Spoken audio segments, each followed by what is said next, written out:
Welcome to Fun Health with your host, Dr. Tanya Gold, your happiness doctor.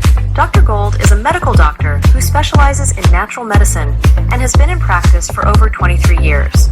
She's also a registered yoga teacher, public speaker, and published author. Dr. Gold has transformed thousands of lives through her ability to make wellness fun using her behavioral associative conditioning method and new 20-second workouts. If it's fun, it'll get done. Dr. Gold believes you're not a diagnosis. Your health matters. Know you're not alone. Dr. Gold cares. Remember, you're a bright, shining light in this world. Keep shining. Hey friends, welcome to the Fun Health Podcast. I am so excited to welcome Judah Culp. Hello. He does YouTube videos, and you can find him at Judah Culp, JUDAHCULP. And he does it on the positive mindset, which I'll have him elaborate on a little bit. He is a sophomore at Pasco Hernando State College. I got that right? Yeah, you got that. Pasco Hernando State. He's majoring in sales. His long-term goal, which I thought was so admirable, is to become a motivational speaker like his father. And welcome, Judah, to the podcast. Thank you so much for having me. This is the first time I've ever been on a podcast, so I'm happy to be here. Oh, thank you. I appreciate it. It's an honor. My pleasure. So I thought you could tell us about a personal story that inspired you towards your journey towards a healthier lifestyle. That's a good question. When I think about just my life in general, I think about how just overall I've always been different and unique among people. My energy as an extrovert is just very... It's very out there. Okay. It's not something you see every day. And especially, I don't know what it is about me. I don't know if I was born with this personality trait. I don't know if it's part of my ADHD. I don't quite know what it is, but that's just who I am. If I were to think of a specific personal story that really inspired me to share light with people, I remember when I was 15 and I was at a Christian music camp and it was a lock-in. So it was late at night. We were out there, just very late. And there was a starry sky out, no clouds at all. And I got to look at it and just be like, man, what a wonderful world this is. And it reminded me of how much good there is in the world, even though a lot of people focus on just the negativity. They focus on just the pain and the darkness. But there's so much light in it, and God has put so much into it. And that really inspired me to go out and just tell people about it and just be that light that God wants me to be to other people. I love that. And I did actually watch one of those podcasts you were telling me with the marshmallows and the Coke. Can you share about? Yeah, of course. So that video was on proactivity, and it just came to me, and I was like, this could be something good I could do to start as becoming a motivational speaker. That's what I thrive to be. And so the idea is that Coke represents people who are more reactive, because a lot of people, they just get really angry really quickly. And when something is said about them, or someone makes a joke that upsets them, or just something along those lines, or something doesn't go their way, they aren't flexible. They aren't able to control their emotions, and they get really angry, and they do things that are bad. And sometimes they even turn to things that aren't good, like drugs, or just overall just things that will just ruin their lives. And things like that. But I took a bottle of water and I said, this is proactive people who are flexible, people who can manage their emotions and tell themselves that they are the force. Because reactive people are like, well, it's their fault that they're making me feel this way. No, it's your fault you're feeling this way. You're choosing to take it this way. But a proactive person says, yeah, this is my responsibility, and I'm going to control my emotions the best way that I possibly can. And I did kind of the same with marshmallows and rocks. Right. So the world gets to shape what a marshmallow is. Because, I read in a book one time, if you don't choose who you're going to be, the world will choose. People will choose. And the world just kind of makes who you want to be. So I took the marshmallow and I was like, okay, well, I can make it like this. I can make it like this. I can do this. I can eat it. I can poke a hole through it. I can do whatever I want to a marshmallow. Right. The world gets to do whatever it wants to a reactive person. Right. But a rock stays the same no matter how small it is. And I tried to just change the shape of the rock. It wouldn't move. I even made a joke that said, if I eat this, I'm probably going to break my teeth. Right? So that's just kind of the comparison I wanted to make to just proactivity in general. That's a message that's very influential to me, and I believe would help a lot of other people, which is just that saying that you are the force and acknowledging that you are responsible for your actions and what you choose to do. To me, that's just a super important thing to acknowledge, which is why I made that video. Yeah, and I think with the Coke, you shook it up and you could see it I actually didn't shake it up because I knew it was going to cause a mess. I didn't want to cause a mess in my room. Right. But I did shake the water to show that it didn't change. It didn't change, which is so cool. Thank you for that. Yeah, of course. So a specific health hack. What are your top 3 simple health hacks that anyone can incorporate in their daily routine. And if you can also touch upon with the age group too, because I know for the young folks are like, how do we do it? I know you're busy, you're working, you're doing this podcast. Yeah, of course. So, I mean, in terms of physical health, that's still something I personally work on. So one of my biggest weaknesses is self-discipline. Just personally, when you're an enthusiast like I am, they just happen to struggle with just being disciplined. They're a little more prone to addiction. That's just the kind of thing that's just the way it goes. And because of that, I mean, physically, I kind of struggle to eat healthier food and just work out regularly. That's something I'm working on in this season of my life, is just building that up, because that's something I need to really start doing, or else my life's going to be short-lived, and I don't want to live a short life. I want to live a long life. I mean, who wouldn't want to live a long life, right? I think in terms of mental, the first thing that comes to mind for me is The 7 Habits. I don't know if you've read The 7 Habits of Highly Effective People. It's a great book. I mean, I read The 7 Habits of Highly Effective Teens, which is, you know, the book targeted towards my age group. And I mean, I would just say living by those habits and reading the book and looking into that is a good idea. I mean, just being proactive, beginning with the end in mind, putting first things first, synergizing with people, thinking win-win, sharpening the saw, and also just seeking first to understand, then to be understood. Though if you read that book, that would be my personal health hack towards people. And that brings a lot of joy to my life personally, is just living by those 7 habits and doing your best to will make you much, much happier. And you won't be just questioning, why is my life going so horribly? Because honestly, if something isn't going right, you need to check yourself first. Like, you don't go blaming other people. Don't go trying to fix people when you need to fix yourself. I think another thing too, personally, is that I am a Christian. I'm a person of faith. And I feel very strongly about that. And having God in my life brings a peace to me that goes beyond all understanding.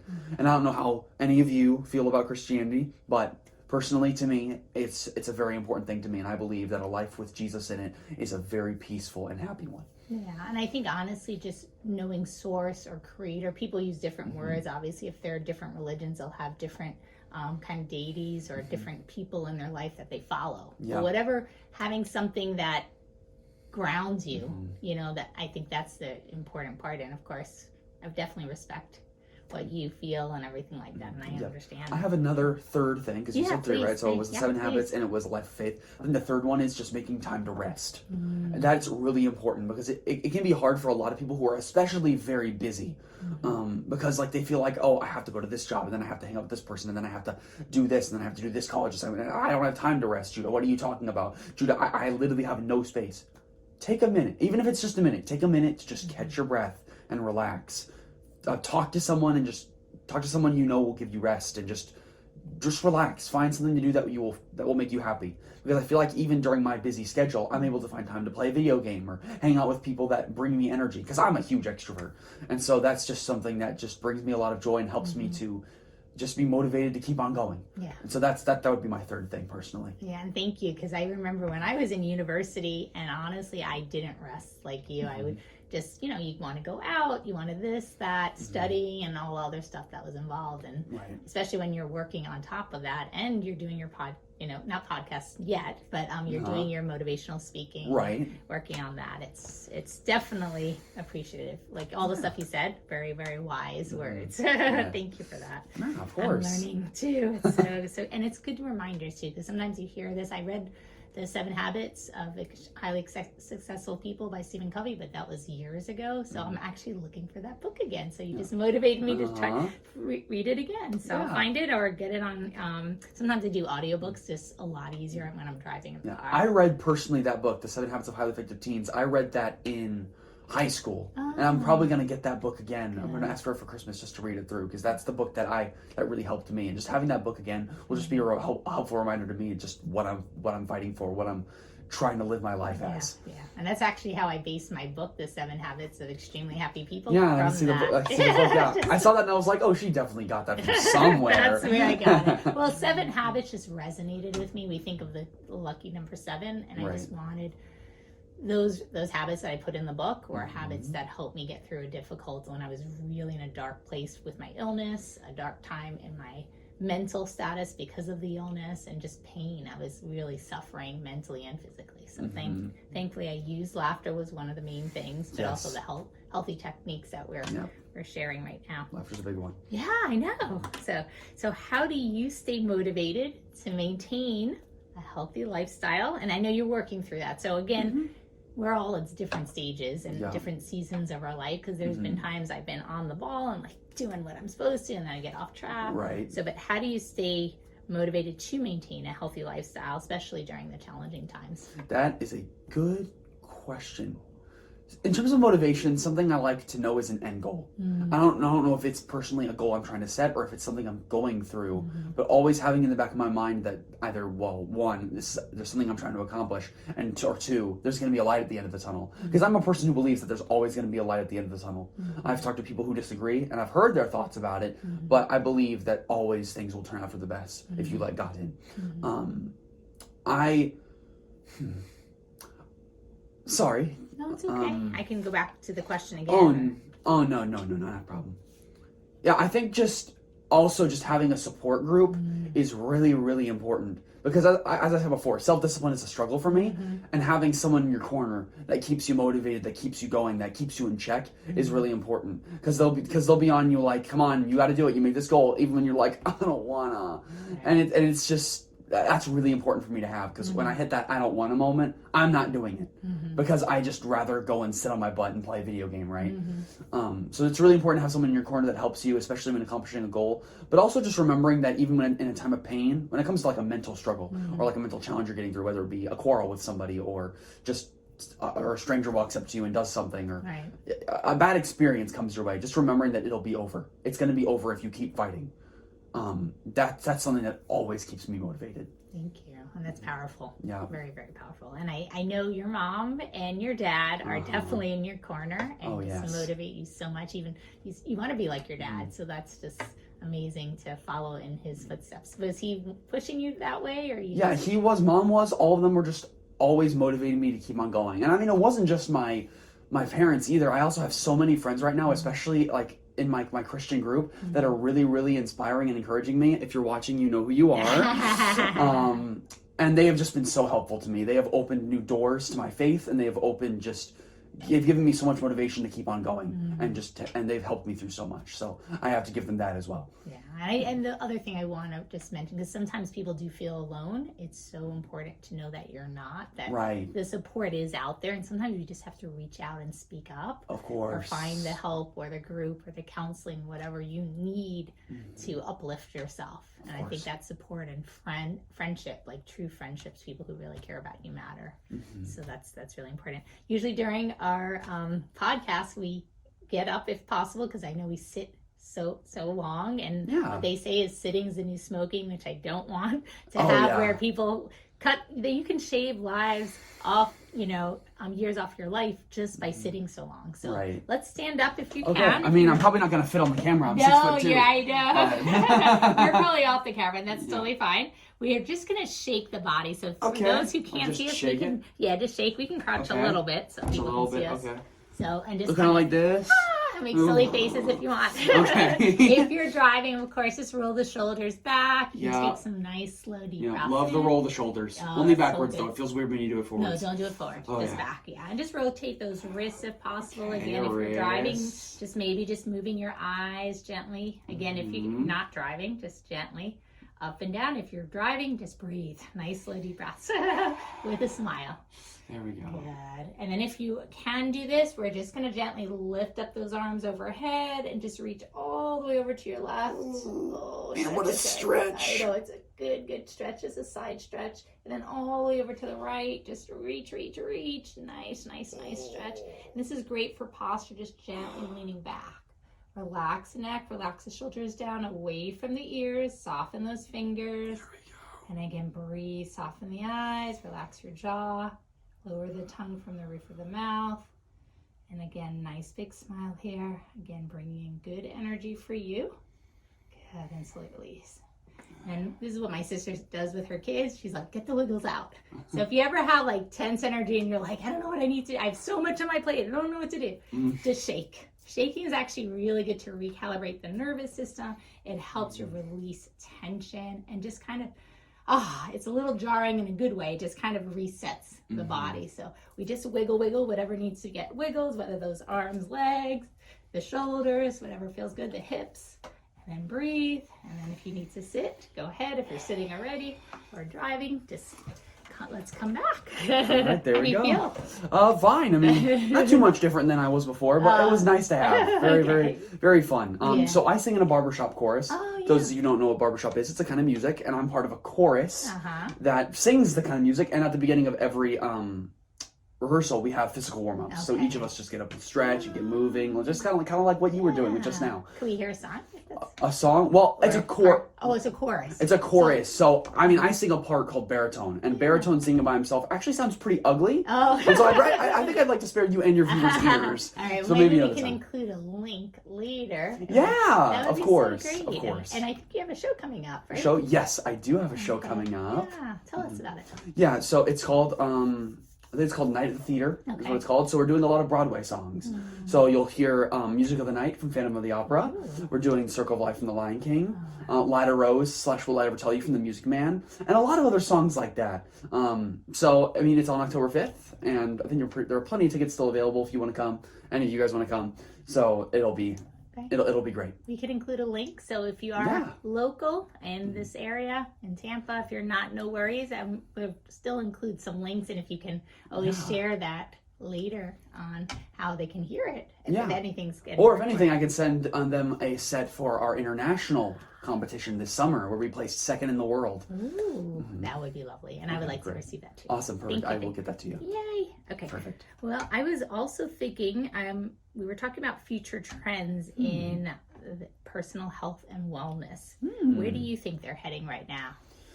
I mean, especially for the generation, your generation too. Yeah, of course. Where do I think it's heading as a whole, just kind of as a society? Like, are you talking about a specific group or just like the whole world? Like, where do I think health is going? I would honestly, if you could always start local, because we do what we know, right? Or say what we know, whatever you're comfortable. But you may want to say it as a society. I mean, I don't know a lot of information about that, but from what I can see and from what I know about health and just mindsets going down as a whole, it's kind of going down.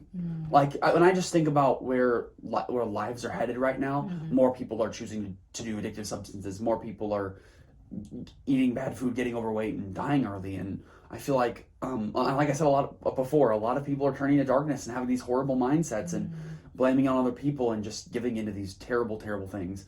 And I think that's why it's so important for me. That's what motivates me to go out there and share light to people, because they need that more than they think they do. They need positivity. When they say constantly, but there's no positivity, it just means they need more positivity.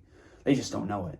And I think that's why we need more people like myself. And I'm not saying that from an egotistical standpoint. I'm just saying that from a place of like, if more people like me would come up and just motivate the world, then it would be a happier place and more people would live longer and people would be happier, even if their lives are short-lived. Yeah, and I honestly agree with you. We definitely need more Judah Culps in the world. No, seriously. Well, thank you. No, because this young man, I know you can see him from the screen, but also I got to know him earlier and just his stuff that he puts out. But it's so refreshing to see some people from the younger generations like coming up and literally standing in your power and sharing this beautiful knowledge. And the props were just ingenious. He came up with those, and I'm like, wow, this is so cool. I'm learning from him, which is great. You can always you keep learning and keep growing. And I just want to say from the bottom of my heart, thank you for everything that you're doing, because it's incredibly needed. I don't intend to stop. Yeah, I'm going to keep going. Yeah, please don't. Yeah. And I just want to share, because honestly, that's my mission too, is to inspire the world to be better, to know there is hope. Yes. Remember, babies do not hate. It's a learning trait. Yes. They love. So we can always bring in that love, that charge. It's within us, and the ability to smile and laugh and be well is innate too, and to feel happiness and joy. Think back to that idea of just childish traits. They know love. When a child is born, they become what they're raised to be. I mean, there's the question: Are heroes are are heroes born or are they created? Right. Is that what it is? Yeah. I mean, personally, I think they're created. I mean, I think some people are born with specific things that other people don't have. I mean, I could say to myself, I was born with ADHD, and I've had that my whole life. But technically, it depends on how the parent raises them.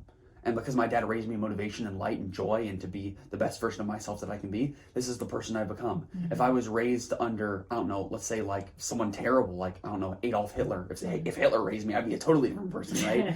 that would be horrible. So I personally just think that not only is that so important in just bringing up our new generation, but I also believe that childlike love that you talk about, I think we need to show that more. I think people are embarrassed to show that, and people are embarrassed to act childlike, but there's nothing wrong with that. It makes people happy. It brings joy to those who need it. And people are always like, that's not mature. That's not what adults do.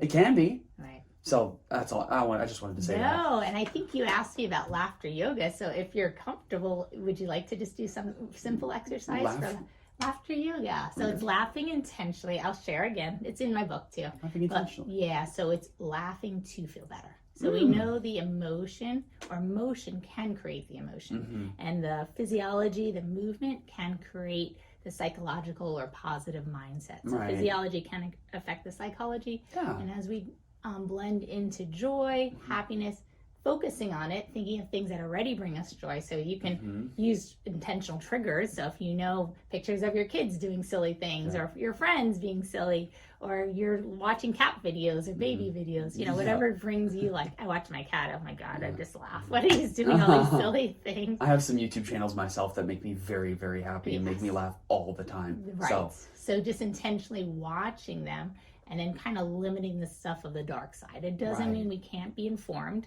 but it's okay to not make sure that's not overbearing, and especially right before bedtime, or when we first wake up in the morning. It's okay to ask yourself, what are you feeding your mind with, you know? That's kind of how I feel about like horror movies, horror videos on YouTube, stuff like that. I mean, I like horror. I like specific versions of horror, but I can't watch too much of it because I know it's gonna, if too much goes into my head, it's gonna like impact me, and I'm not gonna be able to sleep, and I'm gonna feel like I'm in danger. And so, I mean, instead of just cutting it off, I just balance myself. Like, I just tell myself, okay, I'll watch this little bit and this and this, and I never watch like at night. Like, that's the worst time to be watching like this stuff, like horror movies. I always watch it when the sun's out. So that's a good example of just balancing yourself. I think another one that comes to mind is the news, because I feel like being informed, like you said, being informed is important, and I think sometimes knowing what's going on in the world, going on in politics, going on with the election, that kind of stuff is important, right? But if you continuously watch the news, you'll find the only thing they're doing is just spreading fear continuously. It's constantly, be afraid of this, be afraid of that, this is going to go down. And I mean, there have been just all kinds of myths and rumors that throughout our history, like just stuff like, you know, because climate change has been getting so bad, the world's going to end in 11 years if we don't do something, which has never been true. Because, like, that was said in, like, the 80s and 90s. Like, my parents are living proof of that. And that never happened. And personally, I don't listen to fear. It's never something I've ever tried to listen to. I believe that fear is just a work of, you know, the devil. I think that's something he uses to get people down and keep them away from God and keep them away from a happy life. Have you heard the acronym for fear, Ms. Gold? Oh, well, you can share, because I've heard of different ones. Of course. The one I use is false evidence appearing real. Yes. So that's a good way I like to describe fear, personally. Yeah. What about the other one? Have you heard it? Face. It goes along the lines of face every day and rise. Face every day and rise. That's a way of an acronym of against fear. Yes. Right. Against. It's the anti-fear campaign. That's so interesting. I've never heard that before. Yeah. And face everyone, face everything, and rise. Yes. But I think, perspective is everything. And I did want to just add, because I did look at something. I was just going to note on what you were saying. I'm going back when you said, if God forbid, if you're raised by like Adolf Hitler, or just a terrorist, or somebody who's not good in this world. Or just someone who doesn't have a right mindset. That could be anybody. It could be anybody. So we have choice. And I say this because one of my cousins, honestly, his father was very abusive to him. But he actually learned another way. He said, I see what's actually happening, and I don't want to be that type of father. So he actually did the opposite and didn't drink and didn't even touch it. That's a miracle, because a lot of people who are abused become abusers. That's a trend usually, and that truly is, in my opinion, that's a work of God. Just being able to see it and just being able to say, okay, I'm not going to let that happen again. That's incredible. Yeah, and that's why I say that, because we do have choice. It is harder sometimes, but it doesn't mean it's impossible. And the nice thing is recognition, just being bringing that to awareness and then getting the help that you need and the support and all that stuff, and knowing that it is possible. Yes. To affect, even if you've had a life of certain, behaviors that you're like, oh, I was, addicted to this. So you can change your ways too for the better. You are stronger than your habits. Exactly. Yeah. I love that. Thank you for saying that. Of course. Very, very powerful. So the last thing I just wanted to wrap up with a laughter yoga exercise. But before we do, I was going to say, was there any concluding remarks or anything you wanted to I think something I'd like to just share to the audience is just remember, always find a way to choose joy. I know life is hard and it's difficult. It's full of darkness. And I know you might be thinking right now, Judah, how can I think of good things when life is so terrible? Find that one thing that really makes you happy. Find something that brings you joy. And remember to smile and remember to laugh, because truly it's good for you. It's been scientifically proven. So I invite you today, all of you, to be starlight, to show your light to everyone around you, and also just to choose happiness over everything.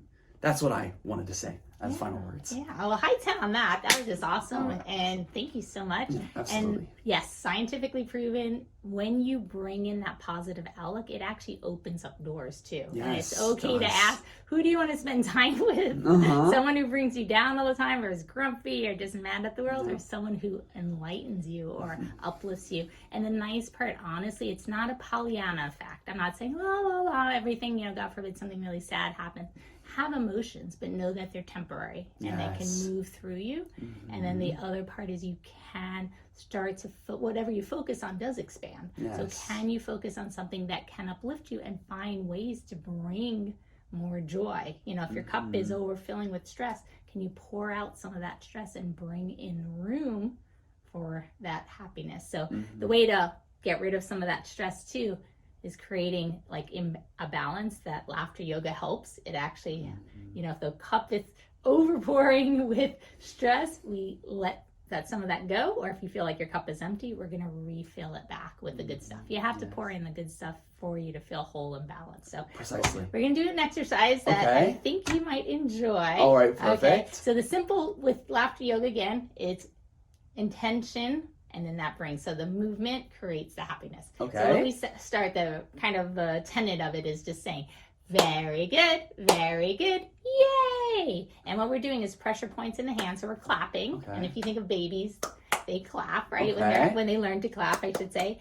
Or we clap for them when they're doing something really well. So it's already innate within us, because we know for performing, people clap at the end if they're, so we feel that happiness. We're clapping for you, audience, right now. Yes. Okay, so we're gonna all do that together on the count of 3. Okay. We're gonna just do let's practice first. Very good. Yay! Okay, we'll do that 3 times, okay? Sounds good. All right, on the count of 3. 1, 2, 3. Very good. Yay! Again. Very good. Yay! Again. Very good. Yay!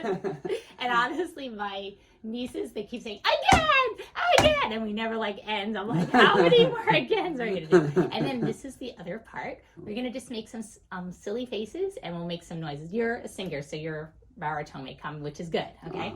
So the first one is just a silly face like this. Cheesy smile, so you can fake it till you make it. Cheesy smile. There you go. Yay, cheesy smile. And we're gonna go, so roll your tongue if you can. I don't know how to roll my tongue, so I'll just try my best, okay? No, if you can't, you can just go, oh, you have the baritone, right? Let's do it this way. I have something else. Okay. We'll sing happy birthday in baritone.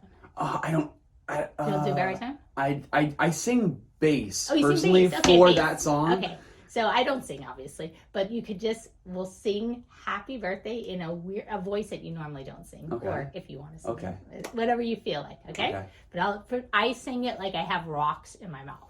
Okay. Happy birthday to you. Happy birthday to you. Happy birthday, dear. Someone. Happy birthday to you. Yay! It's just being silly. So the idea is you can just create silly exercises. Like I do the ET finger. This is a magic finger. Put up your finger. And it's like, hee. So it's like a little laughter tingle. So when we do that, we touch and laugh. Over time. And let's say, very good, good, very good, yay! Again, very good, very good, yay! One more time. Very good, yay! And then you give yourself a nice big hug, Yes. a nice big kiss. Yes. Mwah, mwah. I just want to say again, thank you so much for joining. Yes, I of appreciate it. course. My heart to yours. You did a wonderful job. And thank you all for listening to the Fun Health Podcast. Judah Culp here. You can reach him again on YouTube. Yes. Here is Motivational Talks. They're amazing. Of course. And we'll include the links. If you can like, subscribe, and notify your friends, ring the bell for notifications. We appreciate it. And share comments. We'd love to get feedback. Have a good one. Bye. Toodles. And remember, your health matters. Take care now. Thank you so much for listening to the Fun Health Podcast with your host, Dr. Tanya Gold, your happiness doctor. Stay tuned for more uplifting and inspiring episodes to live your best life. Make it fun so it'll get done. You're so much more than a diagnosis. Remember, you're not alone and your life and your health matters.